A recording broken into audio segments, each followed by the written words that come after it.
গত 27 তারিখ হরিয়ানাতে একজন বাঙালি পরিযায়ী শ্রমিক সাবির মল্লিক দক্ষিণ 24 পরগনার বাসন্তীতে থাকতো।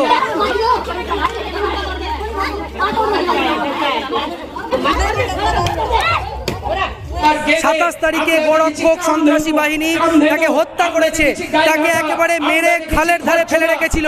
আমরা এই মুহূর্তে রয়েছি কলকাতার ধর্ণা অবস্থান, যেখানে দেখতে পাচ্ছেন অভয়া কাণ্ড এবং যে আপনারা জানেন যে আরজি করের ঘটনা নিয়ে তারা এখানে ধর্ণায় বসেছে, প্রতিবাদে বসেছে।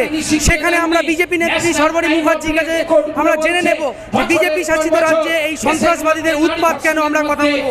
হরিয়ানাতে গোরক্ষক বাহিনী তারা বাঙালি একজন শ্রমিক সাবির মল্লিক তাকে সেখানে হত্যা করেছে।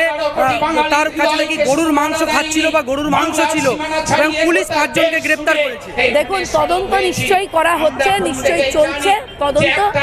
তবে শুধুমাত্র একটা কথা থেকে বোঝা যাবে না, যদি এই জাতীয় ঘটনা ঘটে তাহলে তার প্রত্যেকটা বিষয় নিয়ে তদন্ত সাপেক্ষ। যতক্ষণ না পুরো বিষয়টা পরিষ্কার হচ্ছে ততক্ষণ কারা খুন করেছে, যাদেরকে গ্রেপ্তার করা হয়েছে তখন সেই গ্রেপ্তার করার পরে তাদের পুরো তদন্ত হবার পরে মানুষ নিশ্চয়ই জানতে পারবে বিষয়টা। হরিয়ানাতে যখন এই ঘটনা ঘটেছে তখন আমার বিশ্বাস যে যখন অ্যারেস্ট হয়েছে যারা, যদি দোষী সঠিকভাবে দোষ করে থাকে তার শাস্তি তাদের হবে। আপনারা কি সাবির মল্লিকদের পাশেও দাঁড়াবেন?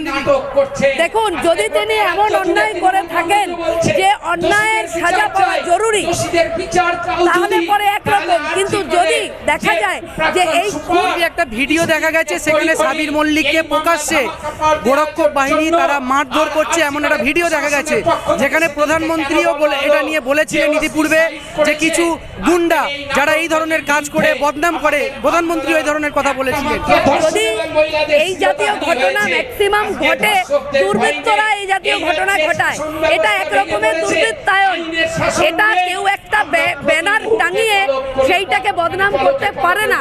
সুতরাং আমার একদম নিশ্চয়ই প্রধানমন্ত্রী নিন্দে জানাবেন, গোটা এনডিএ সরকার নিন্দে করবে এবং দলগতভাবে আমরাও নিশ্চয়ই এই স্ট্যান্ড পয়েন্টে থাকবো যে যারা ধরা পড়েছে তাদের যেন সঠিকভাবে তাদের বিচার হয় এবং যে মানুষটির সঙ্গে এই ঘটনা ঘটেছে তার পরিবারের প্রতি আমরা প্রত্যেকে তার পরিবারের সঙ্গে আছি, সমব্যথী।